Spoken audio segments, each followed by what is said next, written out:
It started as a barbed wire fence.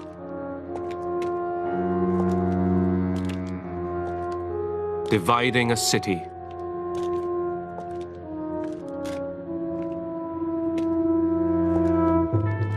Imprisoning its people.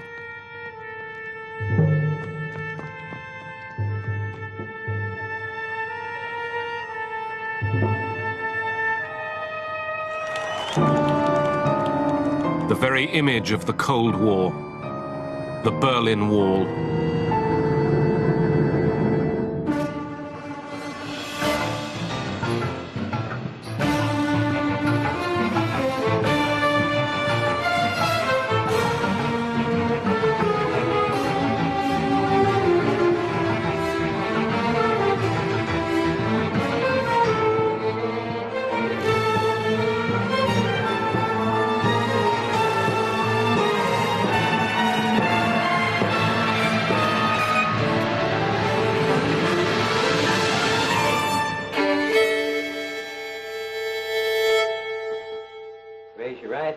Memphis, Tennessee, March 1958. I, do solemnly swear, that I will bear true faith and allegiance, to the United States of America. Give us a room with a view of the beautiful Rhine. Elvis Presley hits West Germany. The well-known guitarist has come to bolster NATO forces, in particular a 3rd U.S. Armored Division tank unit.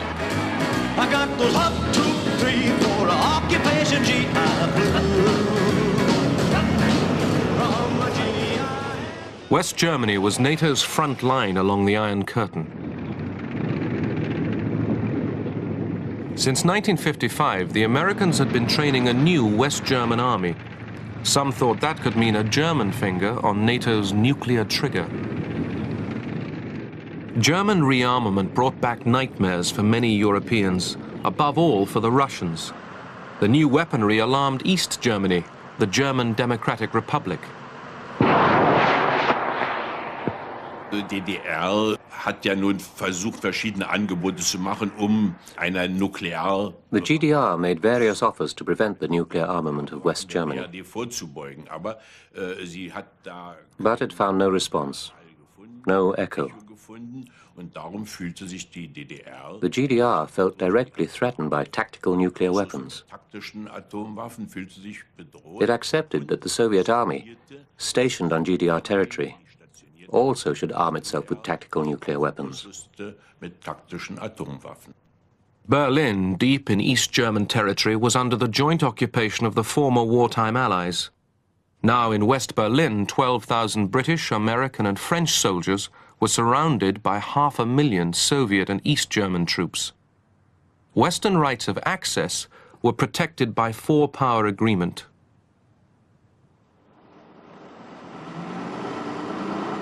Each day, thousands moved freely between the Soviet and Western sectors. Berlin's open border gave East Germans access to the glittering West, which Soviet and East German leaders wanted to end. West-Berlin immer gefährlicher wurde für die Existenz der DDR und damit auch für die Existenz des Sozialismus. Und daraus West Berlin was becoming increasingly dangerous to the existence of the GDR and the existence of socialism.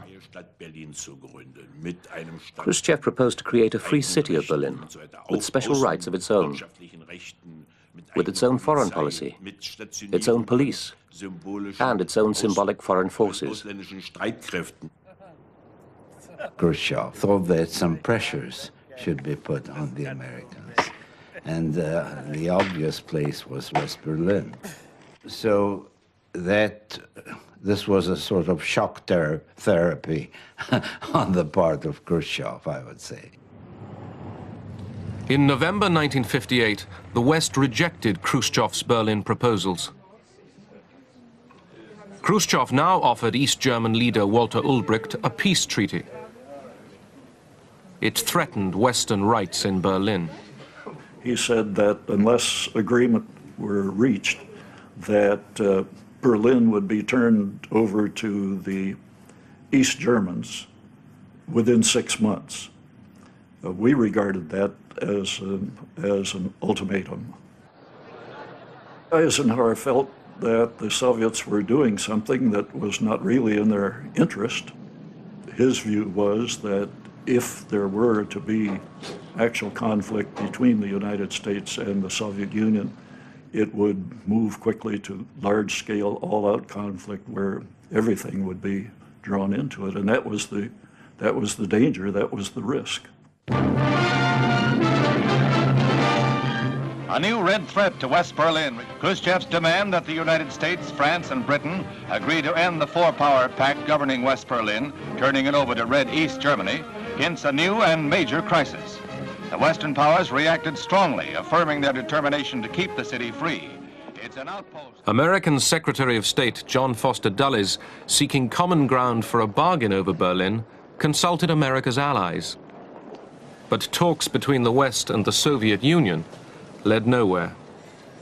The attempt to find a compromise with the Soviets was where we began to get into serious trouble, because any concessions that you made to the Soviets from the Western side would be an erosion of the Western position there. And the Soviets themselves were committed to a situation in Berlin that the Allies could not tolerate. So you were already, I mean, there was no possible outcome, a negotiated outcome that was possible. But the talks persuaded Khrushchev to shelve his Berlin ultimatum and head west. He chose the world's largest aircraft for the journey, Soviet-built. In September 1959, Nikita Sergeyevich Khrushchev became the first Soviet leader to visit America. Khrushchev got what he wanted, which was a visit to the United States and treatment as an equal, and an exchange with Eisenhower, which gave him, I think, a fair idea that probably if he continued without too much provocative actions on the ground, he could get more and more out of the Western side. In talks with Eisenhower, a new spirit of cooperation eased the crisis. But Khrushchev's hopes for a Cold War truce only lasted 6 months. On the eve of a grand peacemaking summit in Paris, an American U-2 spy plane was shot down in Soviet airspace. Khrushchev was enraged. Зачем нам угрожать? Ну для этого что требуется? Не летайте вы в Советский Союз, не летайте вы в социалистические страны. Уважайте суверенитет и знайте границу. Не знаете границу? Ударим. Ударим, обучим уму-разуму. The summit collapsed before it had even begun.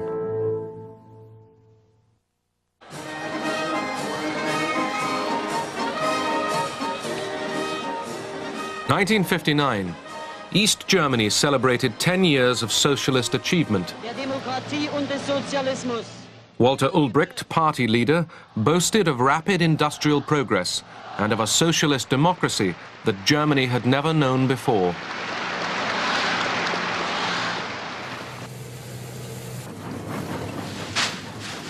Official films portrayed a paradise for workers and peasants. The reality was shortages and chaos. Private farms were forcibly collectivized, and the state's resources poured into heavy industry at the expense of consumer goods. Obediently, East Germany copied the Soviet model, down to thought control of its people. Und so turnten dann 400 Einwohner Leipzigs gemeinsam mit Walter Ulbricht. East Germany, its leaders claimed, was succeeding through sheer willpower.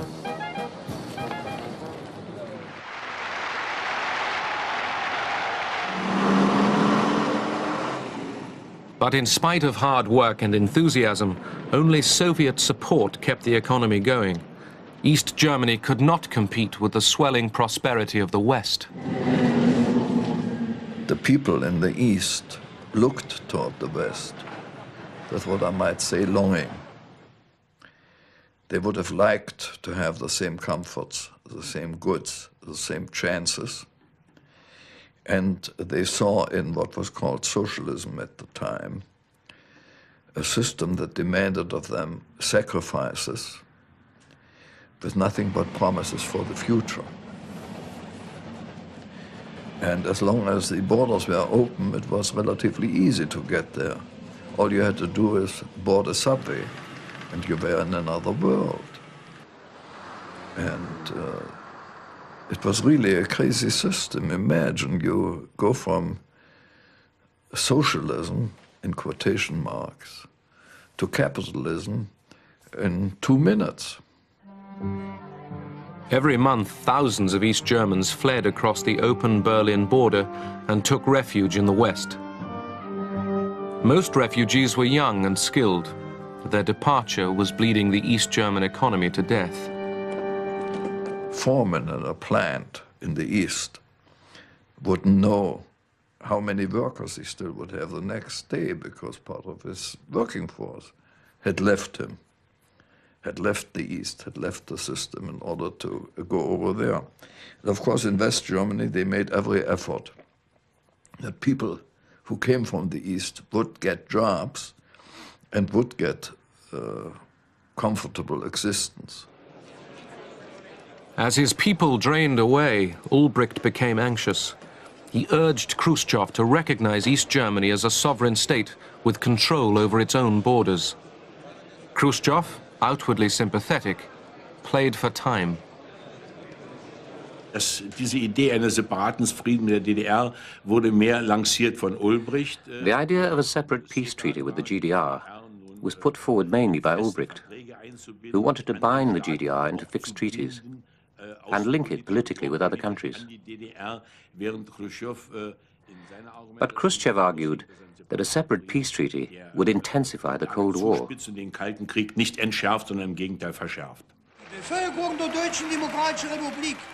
Ulbricht argued that there could be no lasting peace in Europe until both German states, East and West, were recognized.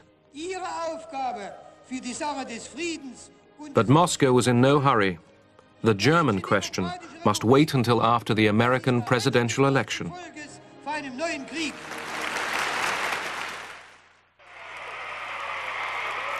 John F. Kennedy took office in January 1961. He had campaigned for a more vigorous American foreign policy. I don't think the communists are about to collapse. I believe we have to build strength. We have to stand for freedom. We have to demonstrate some vigor in our foreign policy. Kennedy agreed to meet Khrushchev at Vienna in June 1961. The president arrived bruised. His invasion of Castro's Cuba at the Bay of Pigs 6 weeks before had failed. Khrushchev concluded that Kennedy was weak. He had decided to bully the new president. He felt that this young new president, unexperienced, specifically after he has a fiasco at Bay of Pigs, and came rather with not very strong position.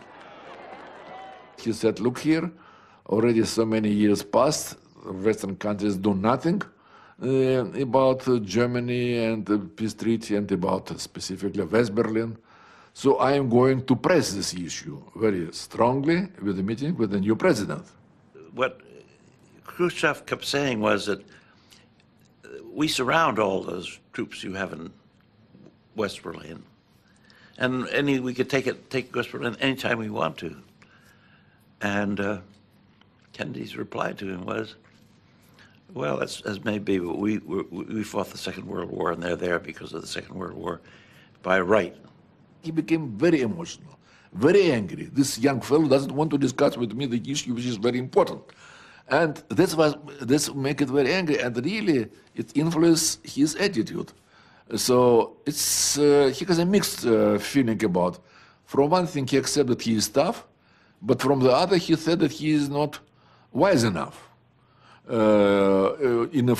doesn't understand quite well the foreign policy. The meeting was unproductive, and the longer it went on, the more that became apparent. It was difficult, it was disappointing, it left us with a Berlin crisis that was still active and on which no progress had been made. At the summer White House in Hyannisport, Massachusetts, Defense Secretary McNamara and Secretary of State Dean Rusk confer with President Kennedy on the increasingly ominous words and actions from Moscow.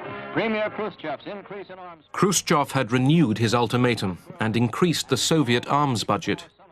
Kennedy asked his advisers to list America's military options. It was conceivable there would only be two alternatives: surrender or use of nuclear force, which might well have brought destruction of both East and West.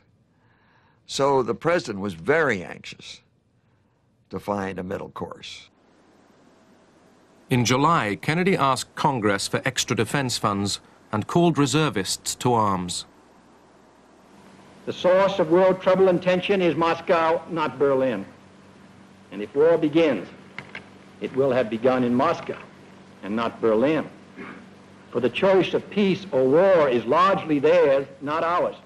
Of all the presidents in this Cold War period, I think the nuclear issue bore hardest on Kennedy. He took it very seriously, and he was sometimes afraid that the good Lord had put him on earth to start a nuclear war, really. And he was not about to get out of Berlin, no matter what it took. It would be a mistake for others to look upon Berlin because of its location as a tempting target. The United States is there. The United Kingdom and France are there. The pledge of NATO is there. And the people of Berlin are there. It is as secure in that sense as the rest of us. For we cannot separate its safety from our own. So he made very clear that he is going to defend status of West Berlin and the presence of their troops there. But when he mentioned this one, we noticed one thing, that in his speech he mentioned that the line between West and East Berlin are a line of freedom.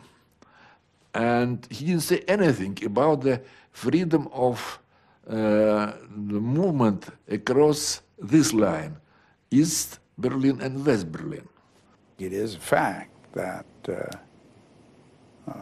we were not going to fight about what the Soviets did on their side of Berlin, and that it is quite likely that Khrushchev was helped to understand that American position by the July speech.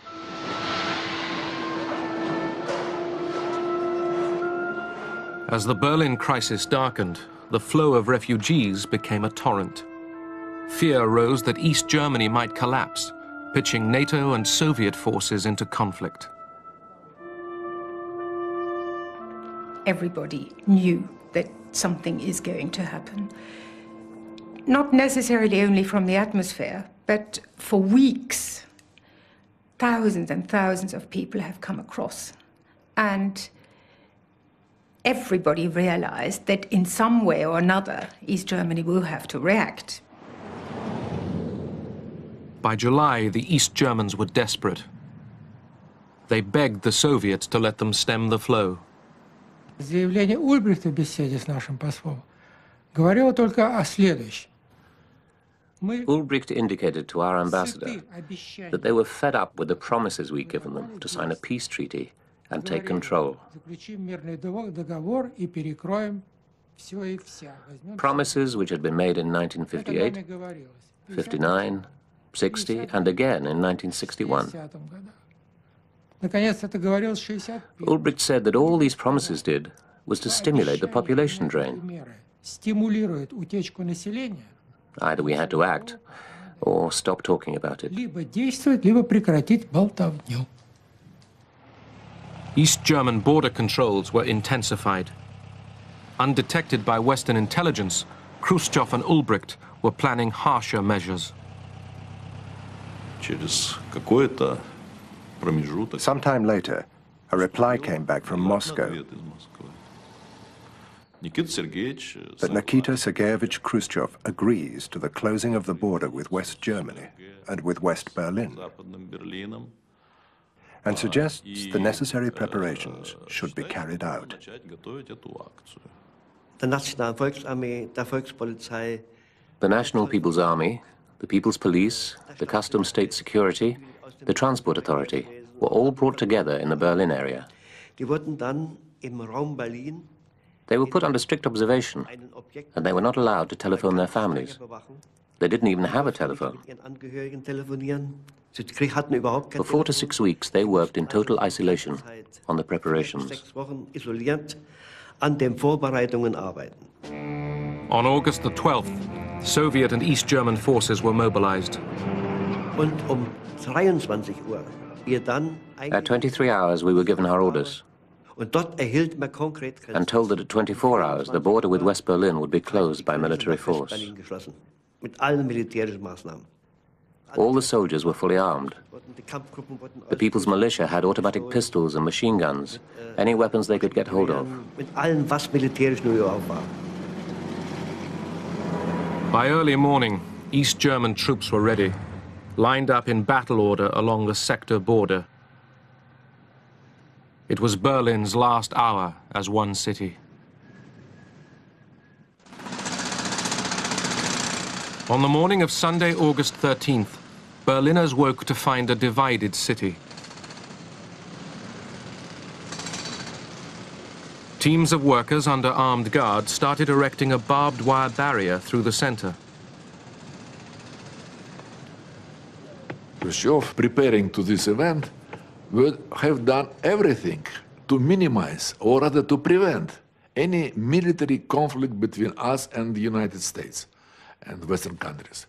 Specifically, Ulbricht was told by Khrushchev 2 days before this was happening that he, Ulbricht, could build this wall, but he shouldn't infringe even an inch of American and Western rights. So we expect very strong reaction, but we didn't expect any military clash between us.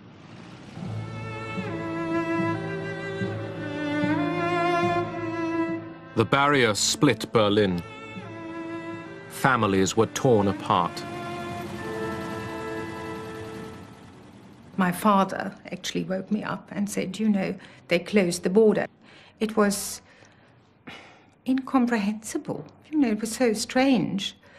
And then my mother came in crying, and my elder sister, and we were thinking, you know, how do we get my sister back?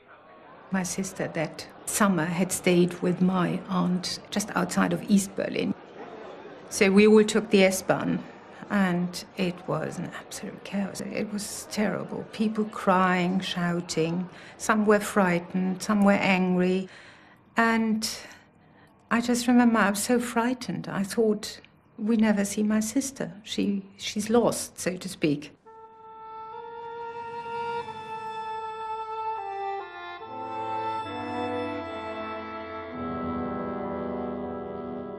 A pitiful old woman timidly walked up the 3 stairs to one of these trapos and said, when is the next train to West Berlin? Because all these people hadn't heard. The first news was at midnight over the East Berlin radio, and these people came to the station thinking they could go to West Berlin.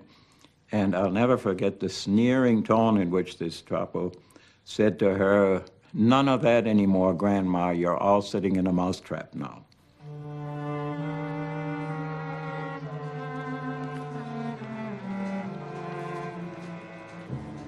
Die Menschen waren ganz anders drüben, haben zwar geschimpft auf uns. The people were swearing at us.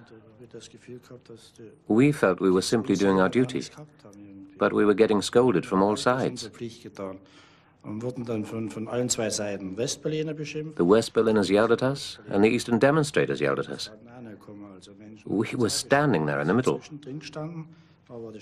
There was the barbed wire, there were us guards, West Berliners, East Berliners. For a young person, it was terrible. Sie bitte bis hinter das sowjetische Denkmal zurück. Gehen Sie bitte für unsere Anordnungen ein Ende. The anger of West Berliners boiled over. They demonstrated against the division of their city.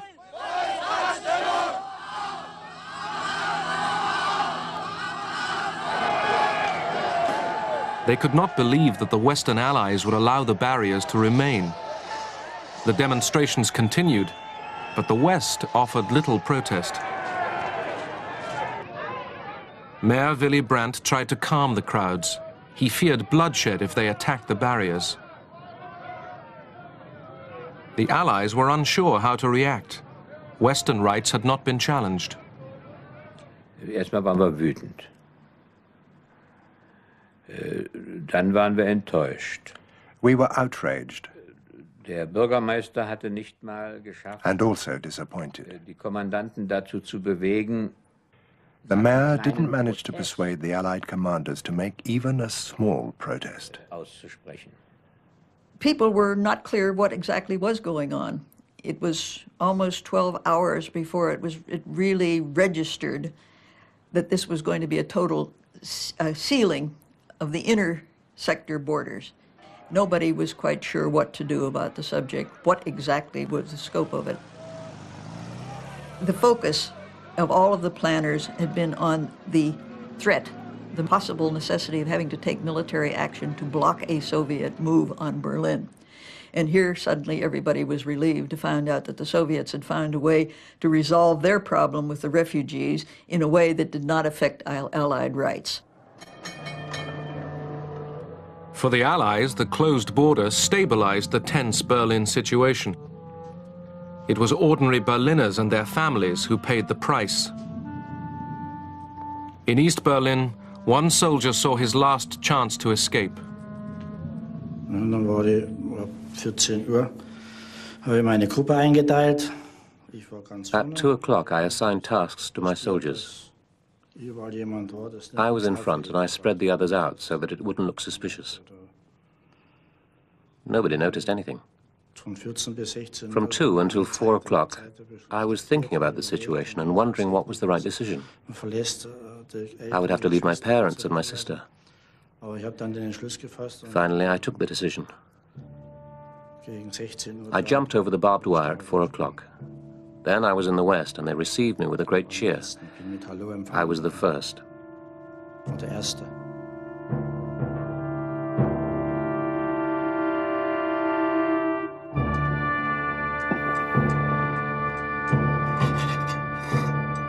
Three days later, concrete blocks began to replace the barbed wire.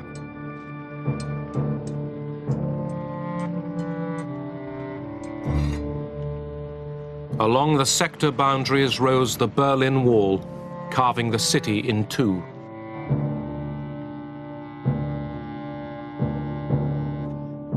In West Berlin, morale was low. Confidence in Allied protection crumbled. Mayor Willy Brandt sent an angry letter to President Kennedy demanding action. Die Idee war eben, nachdem auch in Washington nichts passierte, die ganze The idea was, since there had been no reaction in Washington, den Präsidenten darauf aufmerksam zu machen, we had to make it dass clear hier to the president psychologisch ein Einbruch that there might be a breakdown in morale, a loss of trust, Vertrauenseinbruch und dass hier something more than just a etwas protest had to be notwendig ist, was done. man mehr als Protest machen müsste. I think it's probably putting it mildly to say he was furious. Kennedy felt that he had shown that he was prepared to go to the brink of war, maybe even over the brink of war to defend Berlin, and here he was being criticized for doing nothing by a, as somebody put it, a mere mayor. But Kennedy realized that a gesture was needed, a sign that America still meant to defend West Berlin. He ordered a show of force. An American troop convoy was sent to Berlin up the Autobahn across East Germany. The plan was to test East German reaction and to reaffirm Allied access rights to Berlin. The Americans were stopped and counted. They waited and were let through.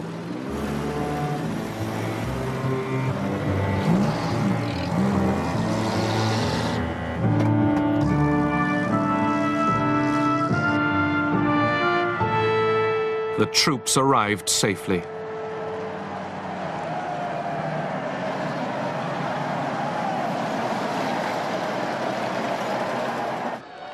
America's Vice President Lyndon Johnson flew to the city as Kennedy's personal representative. He was accompanied by General Lucius Clay, hero of the Berlin airlift. Johnson brought a message from President Kennedy. He wants you to know that the pledge he has given to the freedom of West Berlin and to the rights of Western access to Berlin is firm.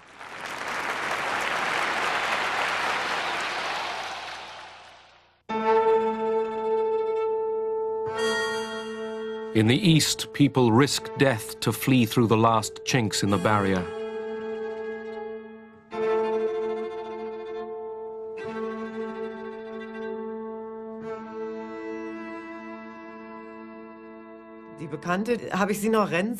All of a sudden, I saw my friend running, and I said to myself, oh my God, you're not going to make it. And I couldn't run. I turned into a pillar of salt. And an elderly woman said to me, go girl, run too. You're still young, run. So I just started running. My friend had hurt her face, but I'd only ripped my sweater. Apart from that, I wasn't hurt. We were incredibly happy. We laughed and cried. We'd just made it.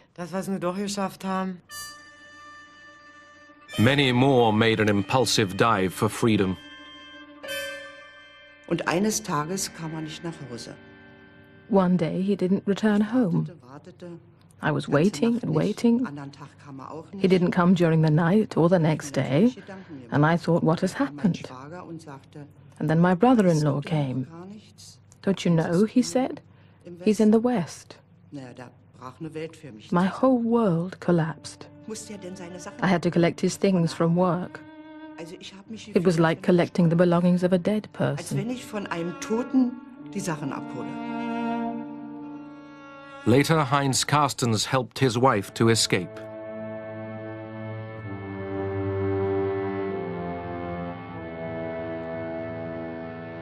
Where the border ran down the middle of the street, windows overlooked the west.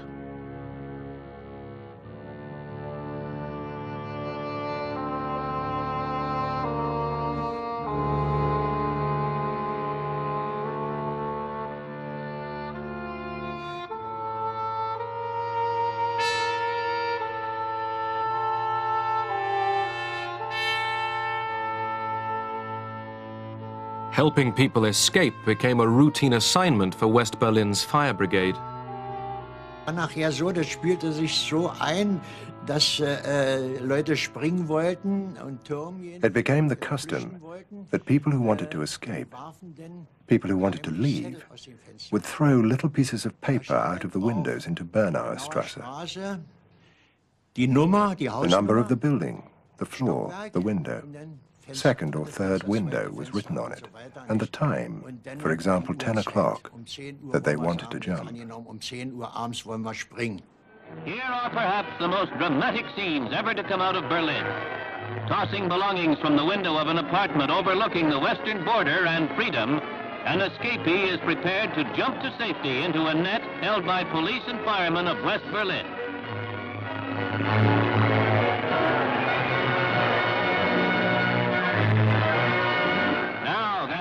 A rescue episode that is even more extraordinary.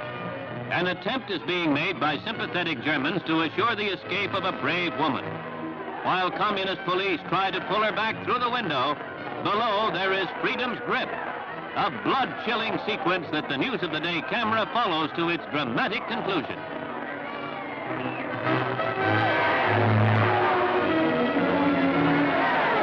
She's safe at last. The East Germans blocked even this last loophole.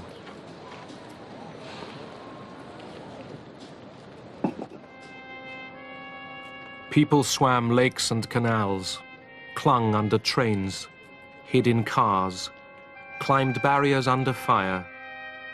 Hundreds failed. Many died.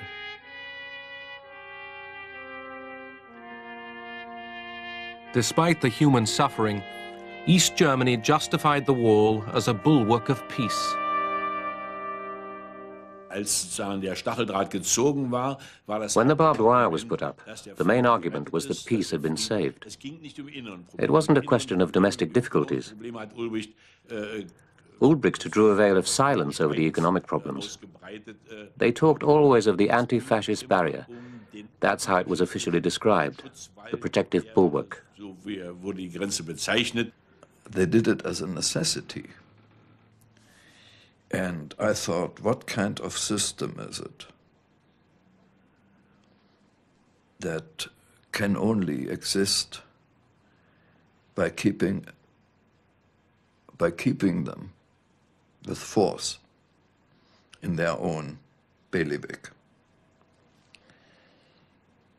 And the wall was the actual symbol of a defeat, of inferiority.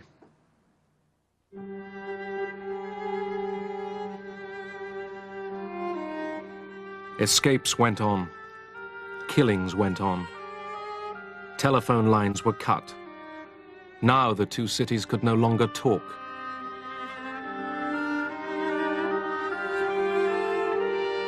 At the few Allied crossing points, tension was high. In October, an American diplomat was stopped by East German guards as he was crossing to visit the theater in East Berlin. The Americans decided to make an issue of it and assert their right to free movement in Berlin. Lucius Clay was back on the scene. Clay's calculation was that the Soviets were responsible for East Berlin, not the East Germans, and he was determined that the Soviets would recognize their responsibility there. To test East German reaction, Clay ordered armed American soldiers to escort vehicles back and forth across the border at Checkpoint Charlie. He once told me, he said, I learned early in the game of dealing with the Russians, the Russians understand one thing, and that's force, that's strength. You must never negotiate or deal with the Russians without having a position of strength. To underline his point, Clay moved tanks up to the checkpoint.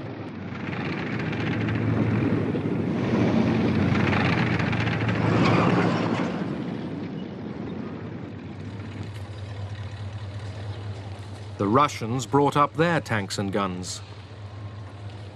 The two sides faced each other barrel to barrel.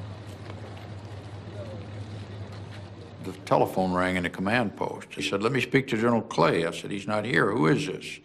He said, this is the military police officer at Checkpoint Charlie. He said, holy Christ, he said, the Russians have rolled in here in force. He said, they've got tanks.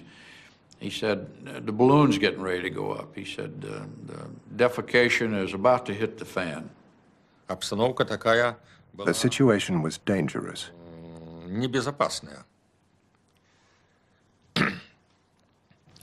The tanks stood facing each other.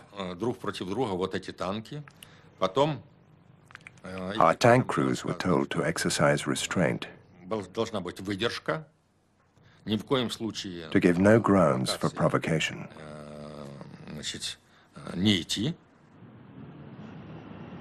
The dead seriousness of it became more intense with each hour. The Western forces went on alert, Strategic Air Command went on alert, NATO went on alert, troops were being cranked up around the world, and one never knew if the intensity of the situation in Berlin escalated, where would be the next sore point. Khrushchev ordered the commander of Soviet troops in Germany that if the West used force, they should respond with force.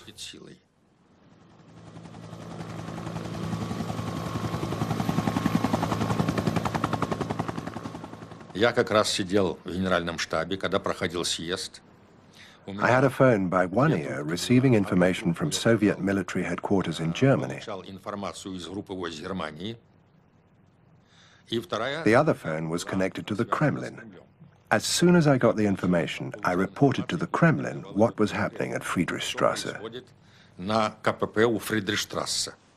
President Kennedy had sent a message to Khrushchev through a new private channel that had been established only a month earlier for a back channel between the White House and Khrushchev, and that President Kennedy had asked Khrushchev to take the first move.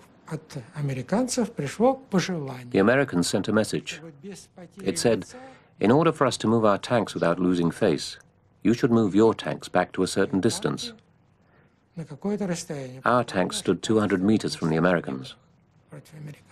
The lead Soviet tank cranked up his engine and backed up some 5 or 10 meters, and we received instructions to have the American tanks to withdraw exactly the same distance. Это не тот, как говорят, случай, чтобы... It wasn't a good enough reason to start a war. Khrushchev himself said, "We're not unleashing a third world war because of Berlin." The Americans realized that too. Да и американцы понимали. The soldiers pulled back, but the wall remained. The East Germans built it higher and backed it with fences, tripwires, and tank traps.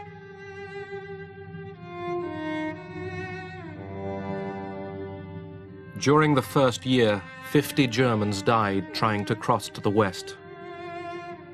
One of them was 18-year-old Peter Fechter. The Americans gathered, the soldiers gathered on one side, not doing anything. And on the other side, the GDR, the Vorpost, the police there, was standing on their side, not doing anything. And this young man was huddled. I remember he was lying like an S shape. And first he screamed, he cried, he shouted for help. And as the hours went on, his voice got weaker and weaker. It was so heart-rending that in the middle of nowhere was a human being dying, and two groups was facing each other, too worried to act because they didn't know what the other one was going to do. It was really horrible. He was just standing there and you thought, he's just dying and you can't do anything. I mean, I've never been in that situation before, neither after, where you actually see a person dying and you can't do anything. And I'm sure everyone else around me felt the same.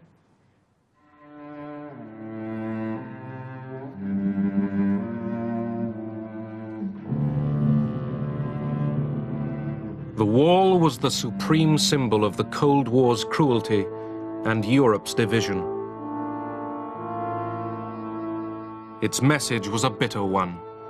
Whatever happened beyond that line, the West might lament, but would not interfere.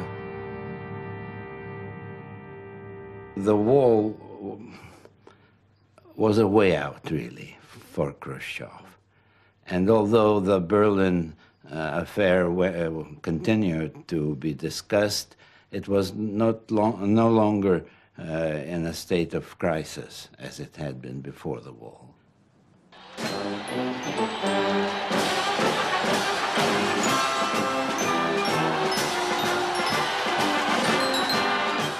In 1963, President Kennedy visited West Berlin.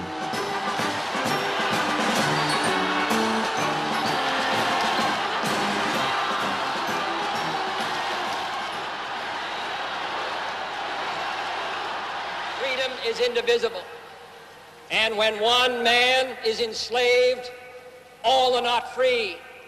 When all are free, then we can look forward to that day when this city will be joined as one, and this country, and this great continent of Europe, in a peaceful and hopeful globe. When that day finally comes, as it will, the people of West Berlin can take sober satisfaction in the fact that they were in the front lines for almost 2 decades.